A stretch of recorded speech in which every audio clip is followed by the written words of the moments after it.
E, então, assim, por esse motivo, dever de casa, leiam 479 páginas, sabe? E... Tu fica mandando ali 400... Eu vou ter que falar aqui, ó. Irmão, vamos lá. Da página 273 até a 417 é só falando da divisão de homicídio, né? Sim. E falando do ajuste à obstrução da investigação. Sim. E tem uma questão muito forte aí, viu, Glauber? Tem aquela questão da imagem da padaria que desapareceu, né? Isso virou um elemento tão forte na discussão. Existe uma... Infelizmente, Glauber, a forma mais inteligente de você pegar o assassino era saber onde o assassino passou nas herbes, né? Lembra disso, né? Uhum.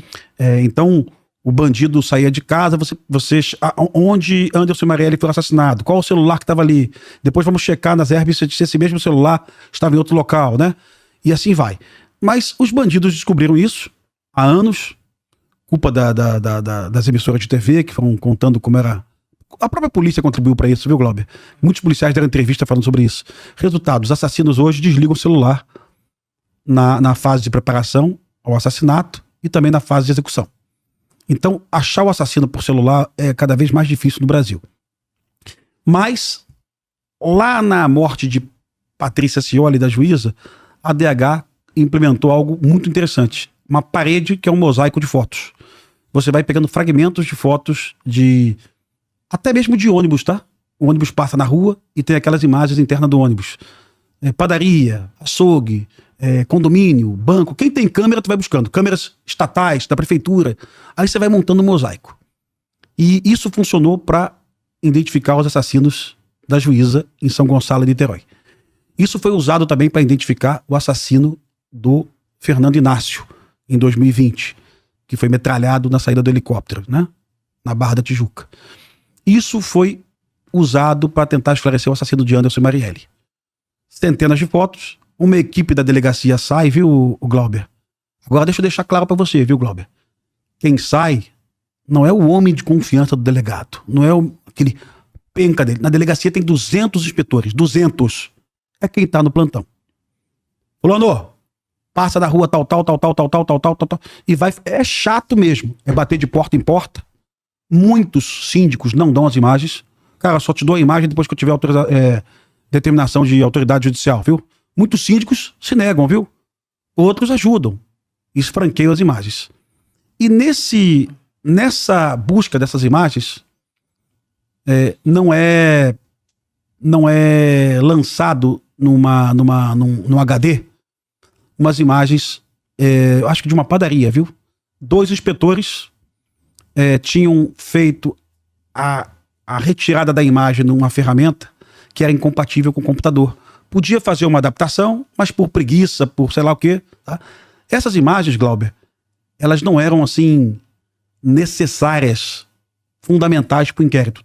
Até porque tinha imagem na frente que complementava essa imagem. Sim. Mas hoje, uma das maiores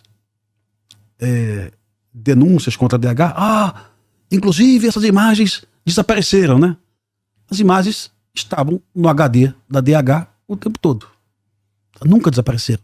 Se houvesse uma mente do mal na DH, o cara deletava essas imagens, apagava, mas elas estavam lá. Elas só não foram juntadas aos autos, tá? No momento certo. Para você ter uma ideia, isso é uma das denúncias contra a DH. No livro do Geniton, o Geniton dá uma bronca nos policiais. Que porra é essa? Ou seja, no próprio livro que o Geniton fez eu acho que o Geniton lançou esse livro há 3 anos, tá? O Geniton conta essa história. Então essa história hoje... Mas o livro é dele, né? Ele conta só as histórias... Não, ele conta a derrota, porra.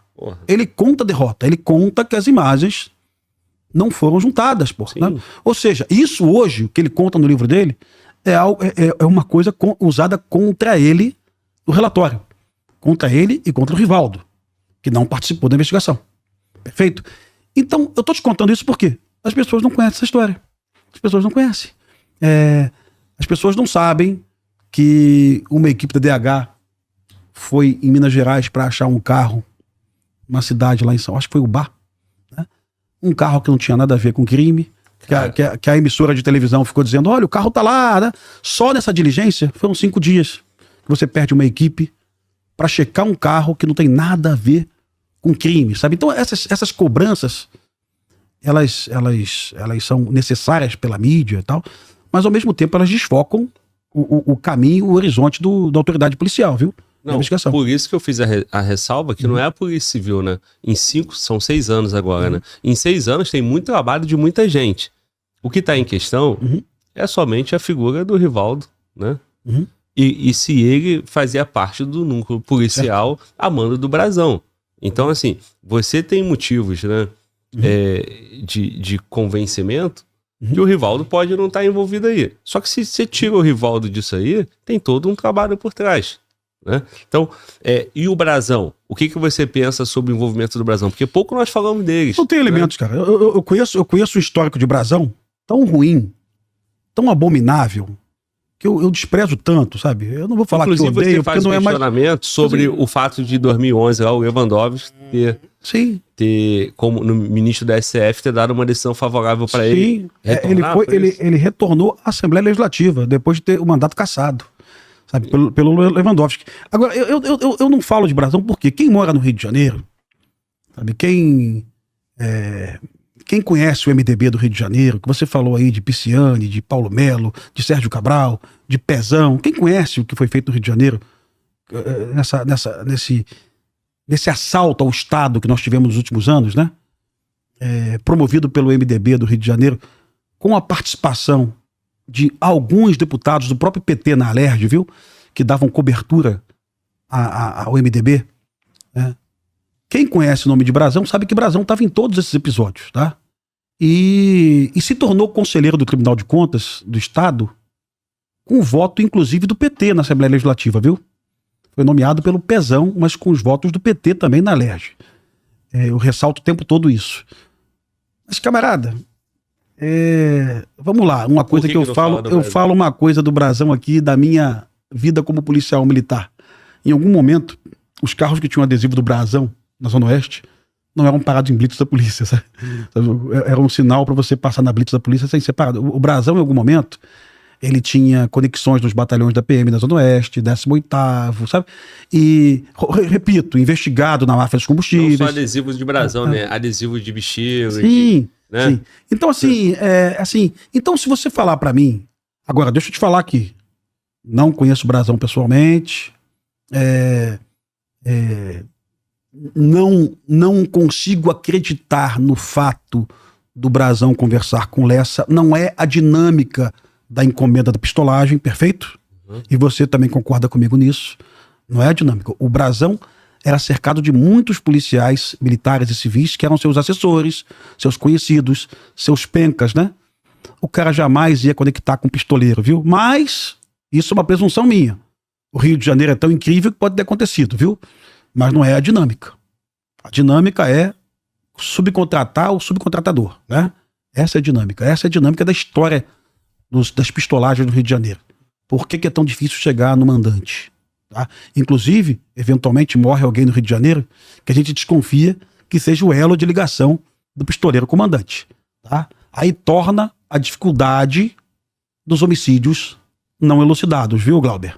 E aí aquela matéria que você colocou aqui pra mim, do jornal, 5 homicídios não foram elucidados no Rio de Janeiro. E nem serão, porque você não vai achar o elo de ligação do assassino com o autor. Você não vai achar um policial pistoleiro no Rio de Janeiro que diga: foi o Rogério de Andrade que mandou matar o fulano de tal. Você jamais vai achar isso. Jamais vai achar. Exato. Repito, pode chamar a melhor polícia do mundo, tá? O Adriano, quando foi morto pela polícia da Bahia, ele tava com 13 celulares, viu, o Glauber? 13 celulares com chips distintos, né? Então, você não vai achar. Você não vai achar o contato dele com ninguém. Né? Pode ser que o Adriano tivesse ligação com a DH? Pode ser, é possível. Tá? Mas além disso, ele era sofisticado, ele era inteligente, ele planejava demais os assassinatos que ele participava. Tá? Então, eu de novo volto aí a questão inicial. Corrupção, covardia e omissão, dificuldade em função do planejamento exaustivo. Tá? E pode ser que seja um conjunto de tudo isso. Tá? E isso não coloca credibilidade para mim na informação de Lessa dizendo que eu ouvi do Brazão. Então, a questão do Lessa e o fato de você afirmar, porra, é um criminoso, com base na delação de um criminoso. E eu te fiz aquele apontamento que outra delação envolveu o Rony Lessa de forma mais contundente nesse caso. Do Elcio Queiroz. Do Elcio Queiroz. E assim, nós queríamos que o Rony Lessa falasse. Você falou isso aqui em outro podcast. Sim. Dificilmente o Rony Lessa vai falar, mas eu gostaria de ver ele falando. E o cara falou. Sim. Então, partindo disso aí, diga pra sua plateia que ele não disse que falou com o Rivaldo. Diga pra sua plateia que ele disse que ouviu dizer do Brazão. Isso ele falou o que ele tinha pra falar. Isso é muito mais frágil, tá? Tudo bem. Olha, ele colocou na conta do Brazão essa delação, ok? Olha, do Rivaldo eu não ouvi nada, até porque Rivaldo e Lessa nunca se falaram. Mas eu ouvi dizer do Brazão que o Rivaldo sabia de tudo. Perfeito? É isso que está na delação. Aquela nossa. Né? Por isso que eu digo que a delação é mais... O cara não teve nem a coragem de dizer, eu sentei com o Rivaldo me orientou. Não, o Brazão disse pra mim que o Rivaldo sabia de tudo. Tá? Então, assim, o Rivaldo é nosso. Tá? Camarada, eu acho isso absurdamente louco. Deixa eu construir aqui o raciocínio pra você. Então, levando em consideração que essa delação, inclusive lá na frente, essa delação pode vir, né? Provas, inclusive, deixar o Rivaldo numa situação complicada a ponto dele mesmo delatar daqui a pouco, né? Porque ele pode ser o novo delator e trazer informações que você não sabe e nem imaginou. Sim. E vir à tona. Pode ser também a possibilidade que você acredita mais que a Polícia Civil trabalhou demais e por questões políticas o governo, o momento do país usou esse trabalho da Polícia Civil e a PF está fazendo parte aí desse, né, trazendo uma solução, né, e você deixou claro em vários momentos, o momento do país não dá para acreditar no relatório da Polícia Federal. Estamos diante, então, no futuro aí, uma nova intervenção aqui no Rio de Janeiro, porque assim, se não dá para confiar no trabalho da Polícia Federal, se a Polícia Civil, 6 anos, não consegue chegar no autor, né, colocou sob suspeita a condução da Polícia Civil, porque a PF coloca como suspeita vários anos da divisão de homicídio, o Marquinhos DH, e o envolvimento com os contraventores, porque os casos de contraventores não são elucidados. Isso mostra uma rede impossível das coisas acontecerem, seja pela alta complexidade, seja por conta dessa rede criminosa existir dentro do Rio de Janeiro. 2018 nós tivemos um período de intervenção, que é fruto, inclusive, da nomeação do Rivaldo como chefe de Polícia Civil. Mas você vê que, se você não acredita nesse relatório que está aí, nós vamos chegar aonde? Se ele for frágil e ele não vai para frente. Você vê uma intervenção maior ainda aqui no estado do Rio de Janeiro para que esse caso e também esses problemas de outros crimes que não são elucidados, contraventor e tal, você acha que tem interesse do Estado de intervir, o Estado brasileiro de intervir aqui no Rio para acabar com isso? Mas eu acho que qualquer ajuda da PF é bem-vinda. E não é para equilibrar nada. Não é para equilibrar nada. A PF ela fez muita coisa boa no Rio de Janeiro, no que se refere até prisão de milicianos, tá? Inclusive há 3 meses. A PF realizou ações aí de prisão de milicianos, algumas até em conjunto com o GAECO do Estado. Então, toda vez que a PF vem para cá e ela atua no combate ao crime organizado, é algo muito importante, é muito relevante, é muito legal pro Rio de Janeiro. Como eu deixar claro para você, cara, há 3 meses em algum podcast eu estava elogiando o Almada e não vou deixar de elogiar. Porque o Almada conhece milícia, participou da prisão do Zinho, inclusive. Então tem que deixar isso claro o tempo todo. O Vitor, isso que a gente fala, secretário de Segurança Pública, e o Almada também, é lógico. Então, assim, então a gente não pode deixar de elogiá-los e dizer verdades, tá? Mas, como eu disse pra você, ela não é infalível. E ela também sofre pressões políticas também, viu? E certamente ela sofreu muita pressão pra achar o assassino de Anderson e Marielle. Evidente, era pauta no debate eleitoral. A esquerda dizia, o crime está impune. Aí, você lembra bem, todas as tentativas de federalização do caso, federalização do caso foram obstaculadas pela própria esquerda do Rio de Janeiro, tá? É sempre bom lembrar disso, que em vários momentos, a família de Marielle se opôs à federalização do caso. Hoje dizem, o caso não foi federalizado. Sim. Mas há algum tempo, eles diziam, não pode tirar o caso da DH. Por quê? Porque eles confiavam plenamente no Rivaldo. E por quê? Porque eles Era confiavam. governo federal, era Bolsonaro. Exatamente. E eles, Não dá pra considerar confiavam, lógico. Tu imagina que o pessoal ia querer que a Polícia Federal comandada Evidente. pelo Bolsonaro... Não, mas cara, você vai ver depoimentos do Freixo contundentes defendendo a investigação da DH lá na origem, viu? Depois é evidente que o Freixo fica bem triste, impaciente com as sucessivas mudanças de delegados, tá? O Freixo relata isso várias vezes ao longo do processo, tá? Mas você vê também lá no início a defesa do Freixo pela manutenção da investigação no âmbito estadual. Até porque, camarada, a expertise da DH para investigar homicídio é muito maior que da Polícia Federal.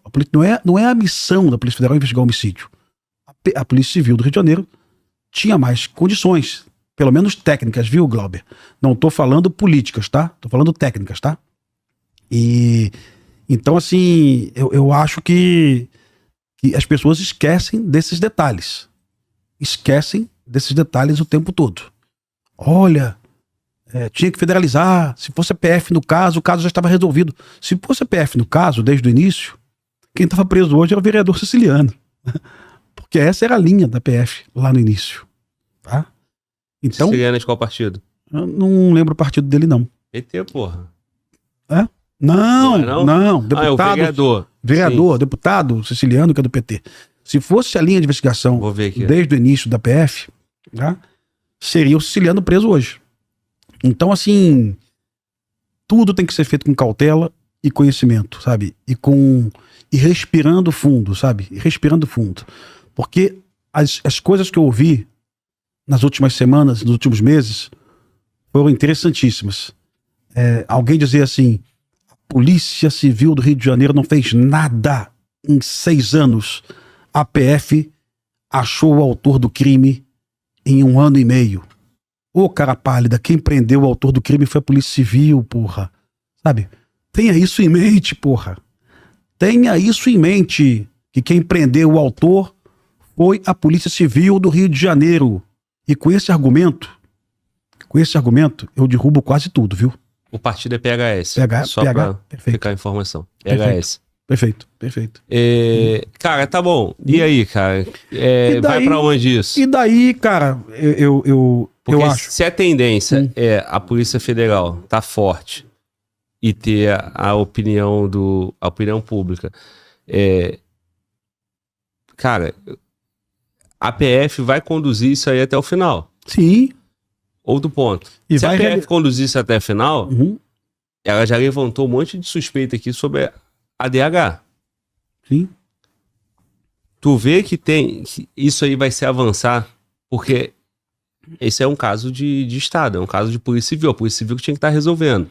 A Polícia Federal vai avançar em outras áreas aqui dentro do Rio de Janeiro, entendendo que a Polícia Civil está comprometida? Essa é a minha pergunta. Olha, assim, qual é o maior problema hoje que levantava suspeitas da Polícia Civil do Rio de Janeiro? Era a questão que envolvia o combate às milícias, tá? Ninguém questionava a Polícia Civil no enfrentamento a Comando Vermelho, tampouco o Terceiro Comando. A Polícia Civil realizava operações no Jacarezinho, matava bandidos, apreendia fuzis, né? Mas quando se falava de milícia, as pessoas diziam assim, olha, a Polícia Civil parece que protege a milícia. E aí, Glauber, eu lembro daquele porradão da Core lá em Itaguaí, junto com a Polícia Rodoviária Federal, 13 milicianos mortos numa única operação, né? Eu lembro que na gestão do Alan Turnovski, que também foi preso, tá? Que não era meu amigo, não era mesmo, eu brigava com o Alan quando eu estava na Globo, tá? Na gestão do Alan, a Polícia Civil bateu todos os recordes de prisão de milicianos, foram mais de 1.400 milicianos presos, tá? E aí, quando alguém vem falar para mim... Só informativo, a prisão do Alan foi envolvimento com o quê? O Alan era candidato a deputado federal, foi preso alguns dias antes da eleição, está solto hoje, viu? Mesma coisa, foi uma prisão preventiva, não chegaram a lugar nenhum, tá? Então ele está solto hoje. Ele está impossibilitado, acho, de conversar com alguns delegados e não pode mais ter cargo na Polícia Civil, tá? Mas está solto, não está condenado. Preciso dizer isso. E olha, que todo mundo sabe que eu brigava com o Alan várias vezes. Briguei com ele várias vezes, viu, cara? Falava mal dele, sabe? Porque tinha uma disputa na Polícia Civil entre dois grupos e eu acreditava mais no outro grupo, tá? Eu era na Globo, eu acreditava mais no outro grupo. Mas na gestão do Alan, pra minha surpresa, a Polícia Civil, meu amigo, arrebentou a milícia no Rio de Janeiro. Mas ele foi preso... Ele foi preso por milícia, não, né? Por questões que envolvem também... eu acho que questões que envolvem denúncias em delegacias também, sabe? Alguma coisa assim, que envolve milícia também, com certeza. Contravenção não Contravenção não, acho que não tem contravenção não, né? E camarada, e o delegado citado no relatório também, o relatório cita um delegado, William Pena. Sim. Que o relatório diz que esse delegado supostamente teria sido indicado pelo Brazão para a delegacia. Esse delegado assumiu uma delegacia estratégica no Rio de Janeiro, que foi a Draco também. Na gestão desse delegado, Glauber, os números de prisões de milicianos também explodiram também, sabe? Então é tão curioso isso. Quando você vai no número, Glauber, para sustentar a hipótese, né? O número não confirma o que aconteceu.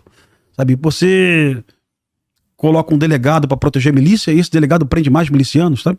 Ah, mas ele pode ter prendido só uma quadrilha. Negativo, prendeu geral, sabe? Prendeu geral. Então são situações que você tem que ter um carinho de apreciar. Muita informação lançada no relatório que faz você concluir o que eles querem que você conclua no final. Tá? E muita informação de jornal, sabe? Ao invés de você colocar a informação, a prova, eles pegam recorte de jornal. Os relatórios, 479 páginas, estão recheadas de matérias de jornais, cara, sabe? Falando em matéria de jornal, eu vim pesquisar aqui o caso do Alan. Alan Turnovski, ex-chefe da Polícia Civil do Rio, é preso por suspeita de envolvimento com o jogo do bicho. Jogo do bicho? Não sabia. Ele foi preso por organização criminosa e envolvimento com o jogo do bicho. Turnovski deixou o cargo em março deste ano para se candidatar a uma vaga de deputado federal. O delegado Antônio Ricardo, ex-diretor da Delegacia de Homicídio, é alvo de mandado de busca e apreensão. Sim. Antônio Ricardo foi um chefe do departamento, tá? Não conheço ele pessoalmente. Ele não foi preso, foi busca e apreensão. Então, Gostei que interessante isso aí, cara. Agora, lembrando... Aqui é uma outra prisão com outro personagem. Sim. Que também tem um elemento: divisão de homicídio e jogo do bicho. Sim. Sim, cara. E de fato, a Polícia Civil, ela tem um eco, né? Tem várias prisões de miliciano aí na conta da Polícia Civil. A Polícia Civil tem, nos últimos anos, batido. Ela tem matado e prendido também. Bastante, não é? Muitos. O Carlinhos Três Fontes foi Polícia Civil também. Foi. O Eco também. A prisão do Zinho não foi, mas assim, foi na gestão. Se ele não se entrega, a Polícia Civil chegava. Chegava. E a Polícia Militar também, viu? A Polícia Militar chegava também, viu?